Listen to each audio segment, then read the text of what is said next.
ഈ ബൈക്ക് ഒരു Indian brand ആണെന്ന് പറഞ്ഞാൽ നിങ്ങൾ വിശ്വസിക്കോ? Just listen to the sound guys.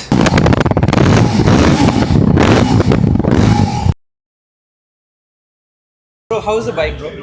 RTR 310 the Gen 2 ശരിക്കും കുറച്ചൊരു സ്റ്റെപ്പ് അപ്പ് ആണ്. ശരിക്കും ഇതായിരിക്കണം RTR. ടൂറിങ്ങിന് ബെറ്റർ ആകും, അതേപോലെ കുറച്ചൊരു ബെറ്റർ ഫ്യൂൽ എക്കോണമിയും കിട്ടുന്നത്. അത് മാത്രമല്ല കുറെ ഇലക്ട്രോണിക്സ് കുത്തിക്കയറ്റി വെച്ചിട്ടുണ്ട്. പിന്നെ top end variant keyless ignition ആക്കിയിരുന്നത് അങ്ങനെ കുറെ സാധനം വണ്ടി കയറ്റുന്നത്. ഈ സെഗ്മെന്റിൽ വേറൊരു മോട്ടോർ സൈക്കിൾ ഇല്ലാത്ത ഫീച്ചേഴ്സ് ആ കുത്തിക്കയറ്റും. വേറെ എനിക്ക് ഇഷ്ടപ്പെട്ട ഒരു കാര്യം എന്ന് പറഞ്ഞാൽ കോർണറിംഗ് ഡ്രാഗ് ടോപ്പ് കൺട്രോൾ എന്ന് പറഞ്ഞ ഫീച്ചറും കൊടുത്തിട്ടുണ്ട്. ഹൈ ആൻഡ് സൂപ്പർ ബൈക്സ് കൊടുക്കുന്ന ഫീച്ചർ ഇതിൽ കൊടുത്തിരിക്കുന്നത്. നമ്മുടെ Cochin RTR 310 has launch with keyless entry and 35 kilometre കിട്ടും മൈലേജ് ആൻഡ് 312 cc എഞ്ചിനും 35 ഹോഴ്സ് പവറും ആൻഡ് 29 Nm ടോർക്കും ഉണ്ട്. ആൻഡ് ഈ ട്രാൻസ്പെറന്റ് ക്ലച്ച് കവറൊക്കെ കാണാൻ തന്നെ ഒരു ഭംഗിയില്ലേ. ഇനി വണ്ടിനെ കുറിച്ച് കൂടുതൽ ഡീറ്റെയിൽസ് അറിയാനും ബുക്ക് ചെയ്യാനും ഉണ്ടെങ്കിൽ നമ്മുടെ കൊച്ചിയിലെ 41 വർഷത്തോളം നമ്മുടെ വൈറ്റ്ലയിലെ കൊച്ചിൻ TVSലോട്ട് വിട്ടോ.